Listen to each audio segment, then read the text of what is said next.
साथियों, मैं आज देशवासियों से क्षमा मांगते हुए सच्चे मन से और पवित्र हृदय से कहना चाहता हूं कि शायद हमारी तपस्या में ही कोई कमी रही होगी, जिसके कारण दिए के प्रकाश जैसा सत्य कुछ किसान भाइयों को हम समझा नहीं पाए। नमस्कार मित्रों, प्रधानमंत्री ने तीनों काले कानून वापस ले लिए हैं और प्रधानमंत्री ने इसको लेकर जो अपनी बात रखी है उसमें क्षमा शब्द का इस्तेमाल भी किया है। यानी उन्होंने ये सब जो कुछ हुआ है उसके लिए क्षमा भी मांगी है। 2 साल तक हमने इन कानूनों को सस्पेंड करने का भी प्रस्ताव दिया। इसी दौरान ये विषय माननीय सर्वोच्च न्यायालय के पास भी चला गया। ये सारी बातें देश के सामने है, इसलिए मैं इनके अधिक विस्तार में नहीं जाऊंगा।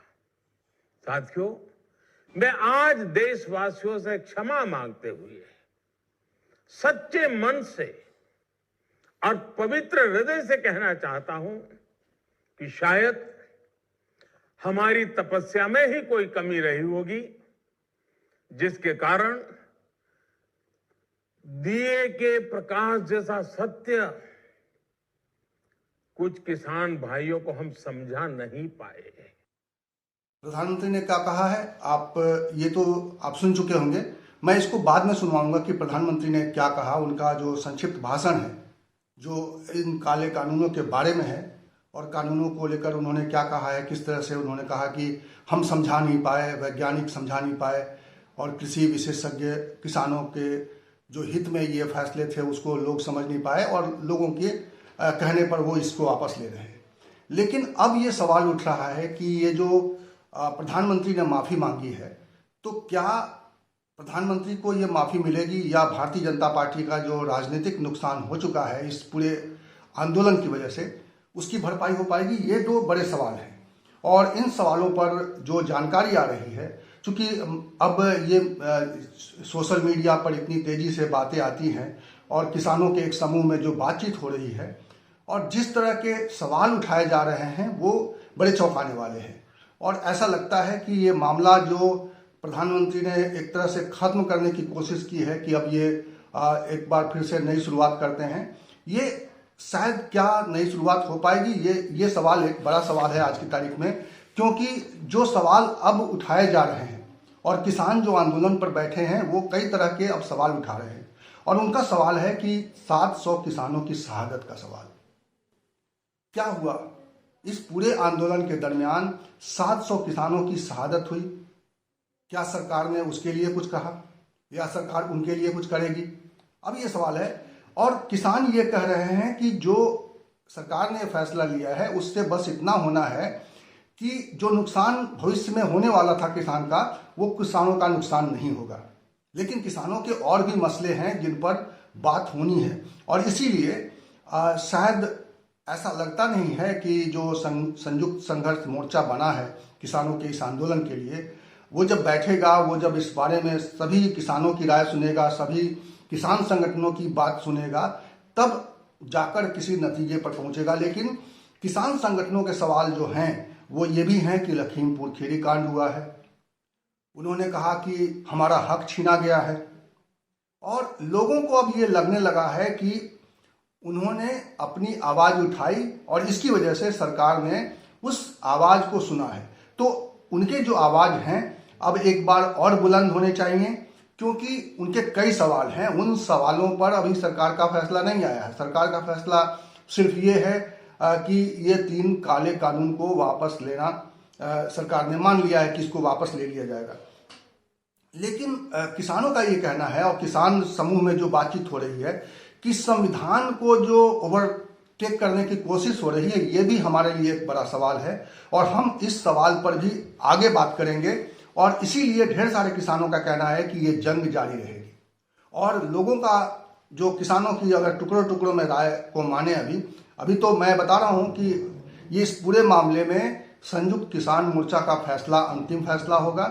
लेकिन अभी जो किसान अलग अलग व्यक्तिगत तौर पे जो सवाल उठा रहे हैं, जाहिर है वो उन सवालों पर संयुक्त किसान संघर्ष मोर्चा उस पर बात करेगा। इसीलिए ये सवाल महत्वपूर्ण है कि किसानों के मन में इस वक्त क्या चल रहा है।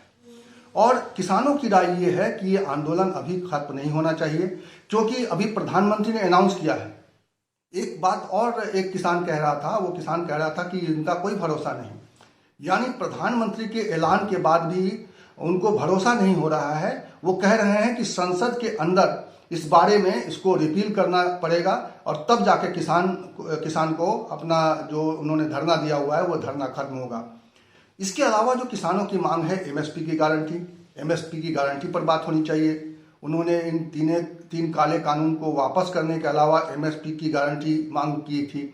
उस मांग का क्या हुआ, उस पर क्या राय है सरकार का। तो इन सारे सवाल जो हैं, अब आने वाले समय में आप देखेंगे कि इन सवालों पर किसान संघर्ष मोर्चा जो है अपनी बात रखेगा। और उनका ये कहना है कि संसद में इसकी जब तक वापसी नहीं होगी, इस कानून की संसद में इसकी घोषणा नहीं होगी, तब तक ये घर वापसी नहीं होगी, ये कहा है। और आप समझ सकते हैं कि इस वक्त किसानों का मनोबल ऊंचा है, क्योंकि उनका आंदोलन एक मुकाम पर पहुंचा है। कम से कम जो सरकार 1 साल से इस पूरे मामले को टाल रही थी और अब 1 साल पूरा ही होने वाला है। अभी उसको लेकर आंदोलन की कई रूपरेखा बन रही थी और किसान कई तरह से इसकी सरकार की मोर्चेबंदी करने के लिए घिरे हुए थे। लेकिन इसके अलावा जो एक सवाल और भी है कि लोग कह रहे हैं कि ये पंजाब में एक साथ सरकार ने 2 निशाने साधे हैं। एक तो किसानों का बिल माफ करके उत्तर प्रदेश में जो पश्चिमी उत्तर प्रदेश में खास तौर पे जो किसानों के बीच में नाराजगी है, या लखीमपुर खीरी कांड से जो उसके आसपास के इलाके में या उससे सटे हुए इलाके में जो नाराजगी बढ़ गई है लोगों की, ये जो सवाल मुखर हो गया है, उससे शायद उनको उसका लाभ मिलेगा। लेकिन एक और सवाल है कि लोग ये कह रहे हैं कि पंजाब में इसका फायदा मिल सकता है। लेकिन पंजाब के किसानों का कहना है, जो किसानों के समूह में बातचीत हो रही है, मैं उसके आधार पर ये बात कह रहा हूँ, मैं अपनी मर्जी से ये सवाल नहीं खड़े कर रहा हूँ। ये सारे सवाल जो मैंने अभी आपको बताए, ये सारे सवाल किसानों के हैं। किसानों के एक समूह से मैं जुड़ा हुआ हूँ और उनके समूह में इस तरह की बातचीत हो रही है। और वो कह रहे हैं कि पंजाब के किसान तो पूरे देश में जो आंदोलन चला उसके 3 महीने पहले से वहाँ पे आंदोलन चल रहा था और उसके दरमियान भी बहुत सारे किसानों की मौत हुई है। उन 3 महीनों में भी पंजाब के किसानों का बहुत सारा नुकसान हुआ, पंजाब के किसानों की जान गई है।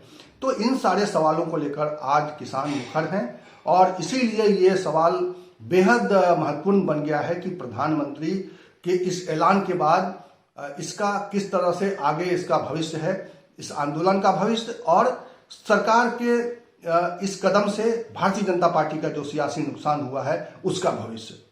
इस वीडियो में इतना ही। इसी तरह की चर्चा के साथ मैं आपको मिलूंगा अगले वीडियो में। तब तक के लिए नमस्कार।